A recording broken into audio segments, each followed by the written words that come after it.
अजीब होता है ये मन, जितना पाता है उतना ही और पाने की इसकी प्यास बढ़ती जाती है। और आज जब ये यात्रा अपने आखिरी पड़ाव पर आ गई है तो मन करता है कि गंगा को और देखूं और जानूं। बस यही इच्छा बार बार मेरे मन में हो रही है। तो मैं इस समय हूं कोलकाता में अपने होटल के रूम में। सुंदरबंस देख लिया, कोलकाता घूम लिया और अब निकलना है अपने अंतिम पड़ाव की ओर, यानी गंगा सागर की ओर। आप जानते हैं मैंने हर शहर में गंगा जल एकत्रित किया। जहाँ जहाँ भी मैं गया वहाँ से मैं गंगा जल लेकर आया। जानते हैं क्यों? वो इसलिए क्योंकि पहली बार मैंने गंगा को इतने करीब से देखा, पहली बार गंगा की अहमियत को जाना, पहली बार गंगा पर हमारी निर्भरता को समझा, पहली बार जो गंगा को बचाने के प्रयास हो रहे हैं उन्हें जाना।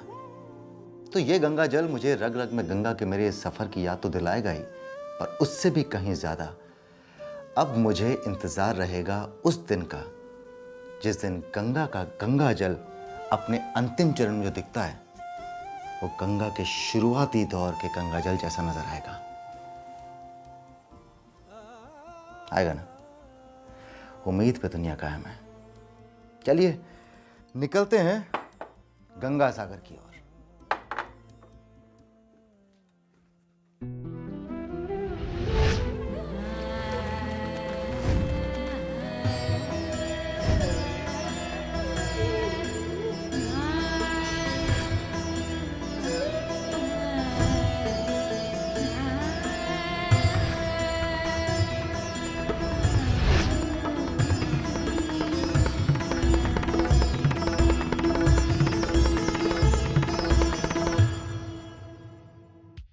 और इस एपिसोड में मैं आपको लेकर चलूंगा कोलकाता से गंगा सागर की हसीन जर्नी पर।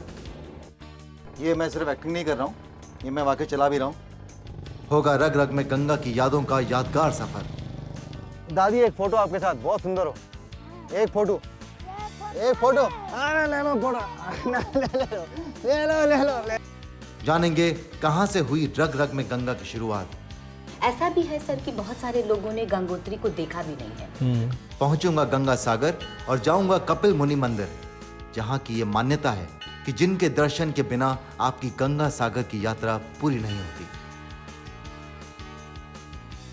और पहुंचूंगा उस पवित्र स्थान पर जहां गंगा अपनी गौमुख से शुरू हुई 2525 किलोमीटर की यात्रा समाप्त करती है और सागर में जाकर मिल जाती है।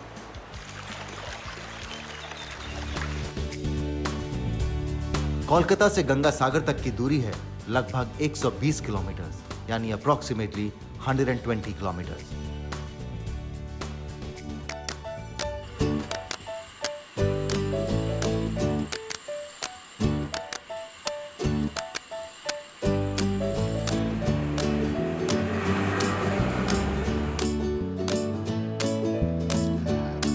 ये हरे भरे लहराते वृक्ष, ये शुद्ध हवा, नारियल के ऊंचे लंबे पेड़ और भागती दौड़ती मेरी टैक्सी जो तेजी से मुझे बीच की तरफ ले जा रही है।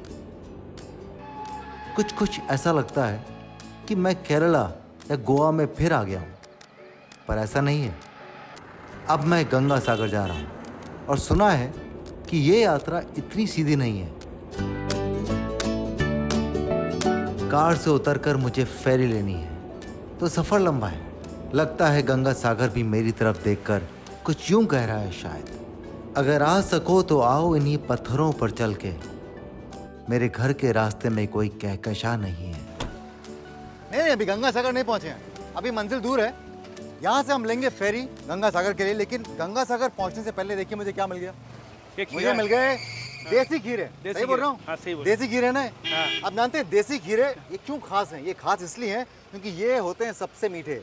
जितने भी आड़े टेढ़े फल होते हैं, सब्जियां होती हैं, वो ऑर्गेनिक नहीं होती हैं। कहते हैं कि जो ऑर्गेनिक, जिनमें केमिकल कम होते हैं, जिनके ऊपर दवाई कम मारी जाती है, बिल्कुल ऐसे बनते हैं। गाँव की है ना, बिल्कुल गाँवठिया है ना। और ये बहुत मीठे होते हैं, मैं दिखाता हूँ इनको। ये देखो, एकदम मीठा। ये देखिए, इस पे काला नमक डालिए ऐसे, और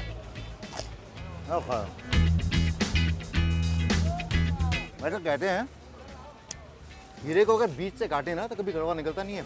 वो हम लोगों की मम्मी ने सिखाया था ना, साइड से काटो और फिर उसे घुमाते रहो, उससे कोई फर्क नहीं पड़ता। बीच में से काटिए, हीरा बहुत कम कड़वा निकलता।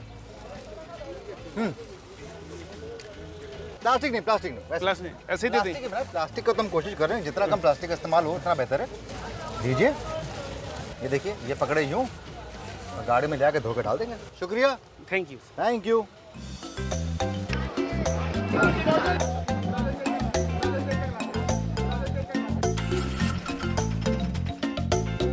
चलिए, देसी खीरे हो गए, अब देसी राइड करेंगे। फेरी में चलेंगे गंगा सागर तक।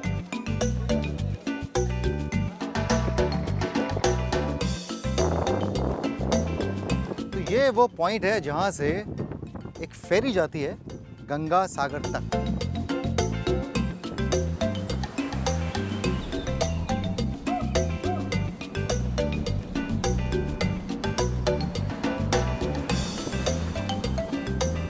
तो ये जिसे आप शायद समुद्र सोच रहे होंगे, ये एक्चुअल में गंगा ही है अपने अंतिम चरण में, और यही गंगा आगे जाकर मिल जाती हैं बंगाल की खाड़ी में। तो गंगा सागर पहुंचने के लिए यहाँ से आपको लेनी पड़ती है तकरीबन 40 मिनट की फेरी, और उसके बाद तकरीबन 40 मिनट या 1 घंटे की रोड जर्नी भी है गंगा सागर तक पहुँचने के लिए। तो देखिए, गंगा को अंतिम चरण में देखने के लिए, गंगा के आखिरी दर्शन लेने के लिए बहुत जद्दोजहद करनी पड़ती है।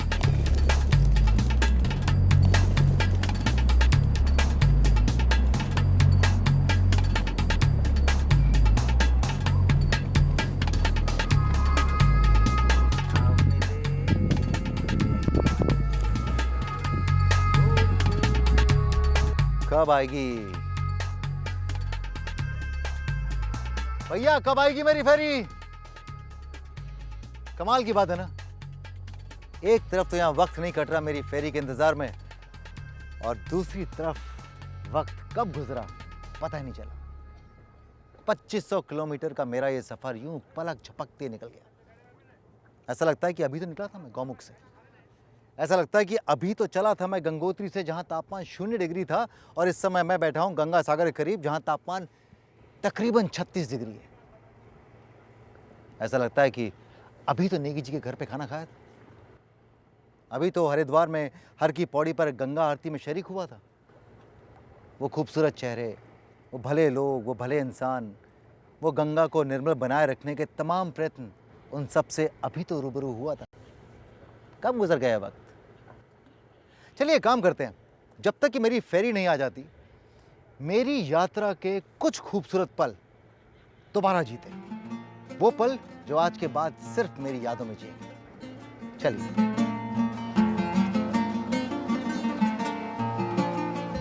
हम जब पीछे मुड़कर देखते हैं तो बहुत सारे पल वो होते हैं जिन्होंने हमें हंसाया, गुदगुदाया और बनाया होता है। अरे आया नीचे आ। दादी एक फोटो आपके साथ, बहुत सुंदर हो। एक फोटो, एक फोटो। अरे ले लो फोटो। माँ की डांट, पिता का प्यार, दोस्तों के सीक्रेट्स, मैं बहुत टाइम से पहाड़ चढ़ा नहीं। कोई दिक्कत नहीं सर, मैं आपके साथ में हूँ। छोटे छोटे ख्वाब। अरे वाह, दिस इज अनरियल। मैंने पहली बार इतने करीब से देखा है। कितना कुछ होता है हमारे अतीत में। ये वो गोल्डन एरा होता है जो जब याद आता है तो होठों पर एक मुस्कान दे ही जाता है। सर, मुझे 10 दिन के लिए रहने का मौका मिलेगा? 10 नहीं, आप पूरा 1 साल रह जाए। अब यहाँ फेरी के इंतजार में बैठा हूँ तो फ्लैशबैक की तरह रग रग में गंगा के सफर की यादें मेरी आंखों के सामने बार बार आ रही हैं।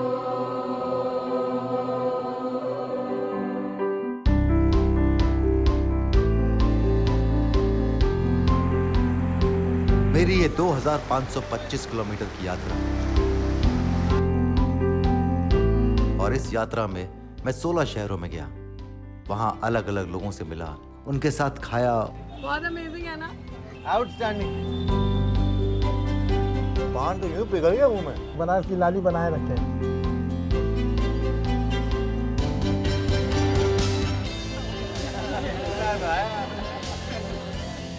उनसे सीखा कि कैसे मुश्किलों से डर कर नहीं, लड़कर जीता जाता है। टाइगर जिसको अटैक किया वो बच के नहीं आया। अरे बाप रे। उनके साथ खेला,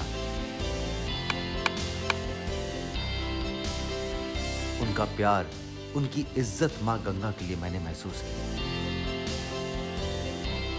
वाकई हमारा ये देश इनक्रेडिबल इंडिया है। ये कौन सा है आपने बताया? धमेक है स्तूप। धमाइक। हाँ।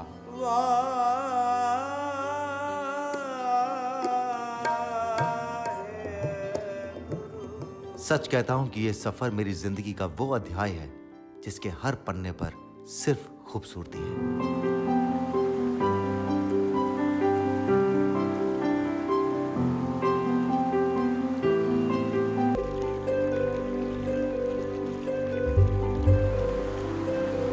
रग रग में गंगा सिर्फ एक ट्रैवल शो नहीं था, बल्कि इसने जो अपनी परिभाषा लिखी वो श्रद्धा की परिभाषा है, आस्था की परिभाषा है, ज्ञान की परिभाषा है।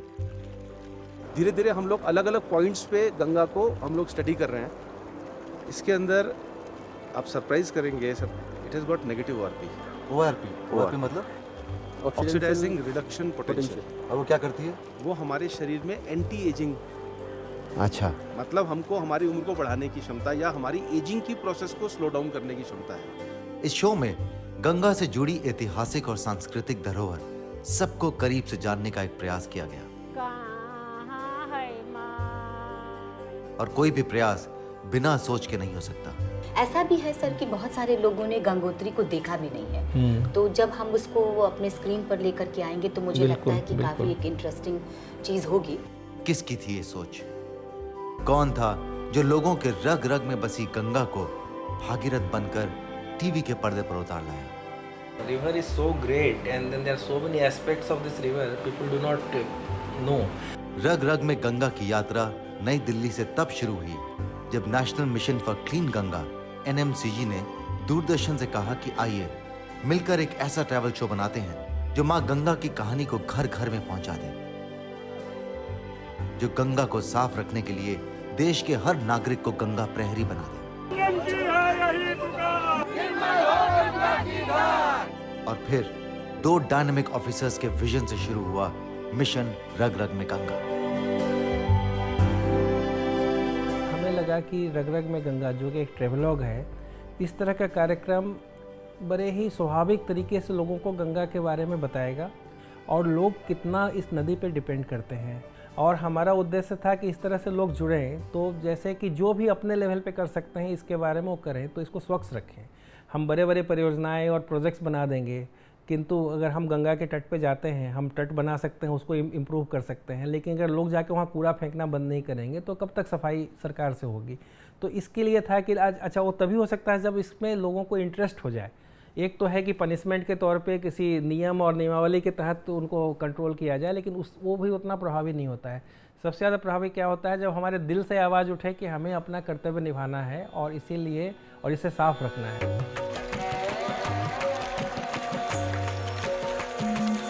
रग रग में गंगा की शुरुआत तब से हुई जब नमामि गंगे प्रोजेक्ट में हमें ये कहा गया कि क्या आप कुछ ऐसा बना सकते हैं जो हमेशा के लिए याद रखा जाए, जो एक एंटरटेनिंग प्रोग्राम हो but at the same time लोगों के दिलों में अपने लिए घर बना ले। जो भी गंगा से जुड़ी हुई जो योजनाएं हैं जिसके ऊपर काम चल रहा है उसके बारे में तो बताया ही जाए, लेकिन इस तरीके से बताया जाए कि वो हमेशा यादगार रह जाए।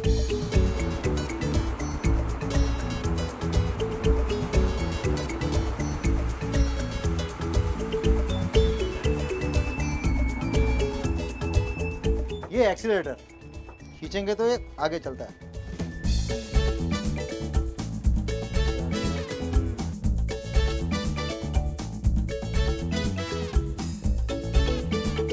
ये मैं सिर्फ एक्टिंग नहीं कर रहा हूँ, ये मैं वाकई चला भी रहा हूँ। गंगा में यूँ अभी तक हम बंगाली घाटी पहुँचे नहीं हैं, तो मैं यूँ सोच रहा था कि मोटरसाइकिल चला ली, राफ्टिंग कर ली, ट्रैक्टर चला लिया, साइकिल रिक्शा चला लिया, गाड़ी तो बम्बई में चला ही लेता हूँ, स्टीमर बचा था, चलिए वो भी चला लेते हैं। जय गंगा मैया की। अब गंगा के साथ मैं भी जा रहा हूँ सागर में, माँ गंगा को उनके आखिरी आयाम तक पहुँचाने। काश ये यात्रा यूं ही चलती रहती।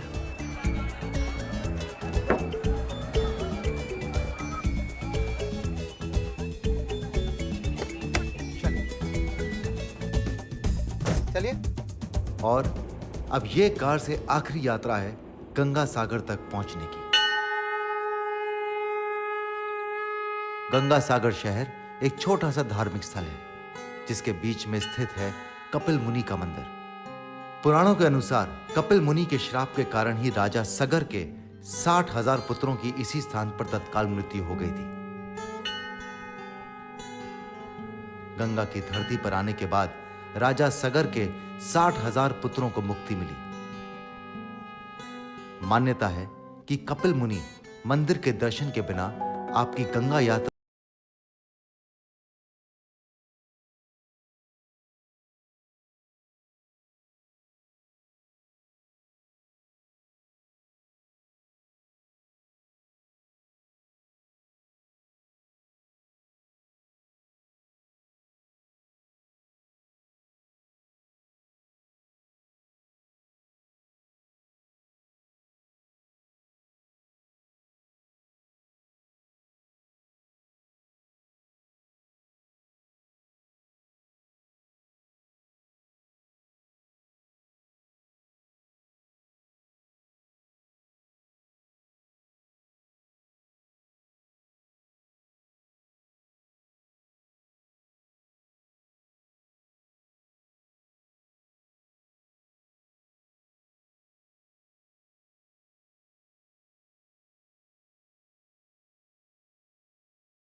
की झुर्रियों में मिला वो मुझे, कभी बच्चों में, कभी घाटों में, तो कभी किताबों में। जहां भी दिल से देखा वो मिला मुझे। कोई कहे उसे तेरा नूर, कोई कहे उसे खुदा की हूर।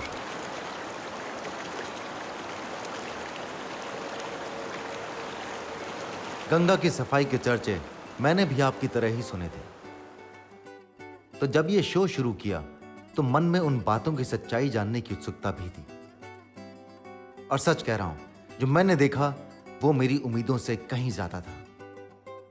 गंगा को साफ करने के लिए नमामि गंगे प्रोग्राम कितने ही प्रोजेक्ट्स चला रहा है। गंगा का हजारों लीटर पानी साफ हो चुका है। घाटों का तो चेहरा ही बदल गया है। घाटों के निर्माण से श्रद्धालु गंगा की पूजा आचमन आराम से कर सकते हैं। घाट बनाने के अलावा उन्हें साफ करने का भी बीड़ा नमामि गंगे अभियान ने उठाया है। फिर लगभग हर बड़े छोटे गंगा के किनारे बसे शहरों में शहर के नालों का वेस्ट गंगा में रोकने का प्रयास किया जा रहा है। नालों को टैप कर और वेस्ट वाटर को सीवेज ट्रीटमेंट प्लांट्स में साफ कर वापस गंगा में डाला जाता है। जगह जगह एफॉरेस्टेशन ड्राइव चला जा रही है, जहां पर गंगा किनारों पर इंडिजिनस पेड़ उगाए जा रहे हैं। पेड़ों के अलावा गंगा में जो बायोडायवर्सिटी है, डॉल्फिन्स हो या टर्टल्स, सबको बचाने के लिए नमामि गंगे अभियान निरंतर प्रयास कर रहा है। ये पीछे नाला, सारा कचरा यहाँ आता था। ये पूरा फ्लो यहीं पर आके करता था। तो इस बार गंगा का पानी कानपुर से मैं उस जगह से ले रहा हूँ जहाँ पर ये सीसामुही नाला 14 करोड़ लीटर कचरा रोज डालता था। इसके अलावा हमारे देश की आर्मी भी नमामि गंगे अभियान के साथ जुड़ गई है। ये गंगा टास्क फोर्स प्रयागराज में गंगा को साफ रखने के लिए कई एस्पेक्ट्स पर काम कर रही है। मैं गंगा में कूड़ा कचरा व पॉलिथीन नहीं डालूंगा। मैं गंगा में कूड़ा कचरा व पॉलिथीन नहीं डालूंगा। गंगा किनारे बसे गांव के युवा गंगा के रक्षक बनकर गंगा के बारे में जागरूकता फैला रहे हैं। इन गंगा प्रहरी के काम को देखकर कई बार मैंने दिल पर हाथ रखकर उन्हें सलाम किया। ये हम लोग बेरोजगार महिलाओं के लिए एक तरह से समझिए जलज के माध्यम से हम लोग को रोजगार भी मिला है। जब इरादे नेक हों तो मंजिलें दूर नहीं रहती। हमारी गंगा स्वच्छ, निर्मल और पवित्र होकर ही रहेगी।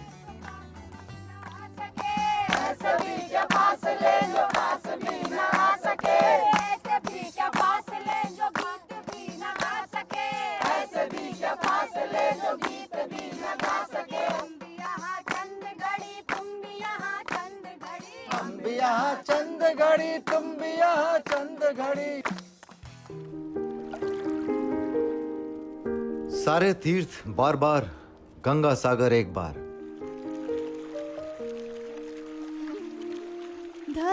गंगोत्री से चलकर गंगा सागर तक की यह यात्रा बस अब खत्म होने ही वाली है।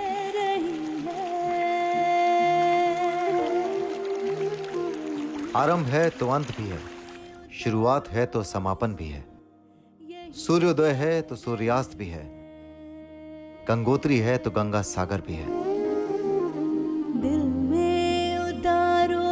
नमन इस जीवन यात्रा को, नमन इस गंगा की यात्रा को।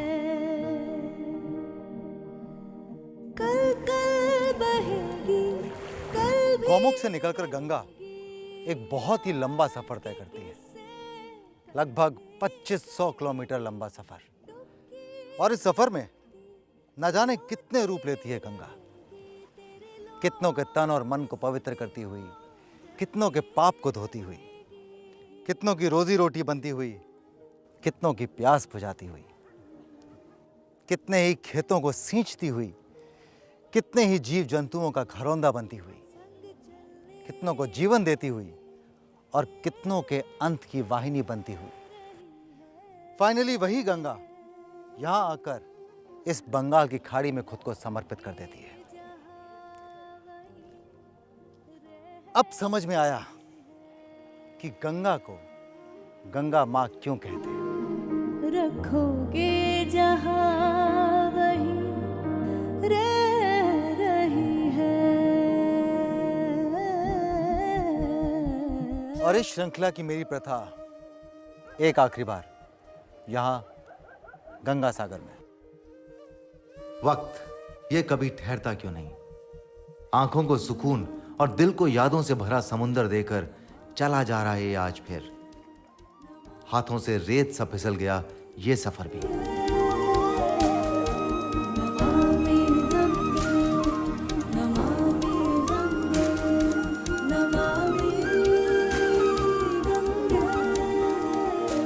और गंगा के साथ मेरा ये सफर बस यहीं खत्म हो जाएगा। लेकिन गंगा ने जो यादें दी हैं, अब उसे जीवन भर जिया जाएगा।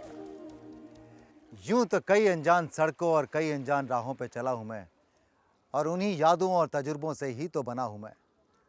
पर यह सफ़र कुछ अलग है, मेरे लिए बहुत ही खास है, क्योंकि इस सफ़र में माँ तो नहीं, पर माँ जैसी गंगा मेरे पास है। और जानते हैं, इस सफ़र के अंत में मेरे मन में एक बहुत बड़ी आस है, और वो आस ये है, जो गंगा की निर्मलता गौमुख में है, वही निर्मलता को एक दिन गंगा सागर में भी देखा जाएगा। तो इस श्रृंखला में मैं आपसे एक आखिरी बार इजाज़त लेता हूँ। मेरी तरफ से और रग रग में गंगा की पूरी टीम की तरफ से आपको ढेर सारी दुआएं, प्यार, मोहब्बत। यकीन मानिए, मुझसे कहीं ज़्यादा योगदान मेरी टीम का इस श्रृंखला में रहा है। तो जाने से पहले, जैसा कि हर बार होता है, मन में एक ख्याल आ रहा हो, और अगर उस ख्याल को आपके साथ में नहीं बांटूंगा तो शायद मुझे चैन नहीं मिलेगा। गंगा हमारी नदी है, और हमारी बनता है हमसे, और हम बनता है मुझसे और आपसे। तो अगर गंगा हमारी नदी है, तो गंगा को स्वच्छ और निर्मल रखने का दायित्व भी हमारा है। गंगा सरकारी नदी नहीं है कि हम सारी अपेक्षा सरकार से करें। गंगा हमारी नदी है, उसे हम स्वस्थ बनाएंगे। तो मैं आपसे लेता हूं इजाज़त। जहां कहीं भी हैं, खुश रहिए, आबाद रहिए, मुस्कुराते रहिए, और ये याद रखिए कि हौसले जान लेंगे, कि इरादे भी मान लेंगे जब हम ठान लेंगे। गुड नाइट, शब्बा खैर। होंगे कामयाब, हम होंगे कामयाब, हम होंगे कामयाब एक दिन। एक आशा और उम्मीद के साथ कि ये शायद अंत नहीं, एक विराम है। बस एक अंतराल के बाद फिर रग रग में गंगा अपनी अविरल धारा से हमारे और आपके विचारों, शहरों, गांव और सोच को निर्मल करने आएगी। मिलते हैं फिर ऐसी ही किसी यात्रा पर।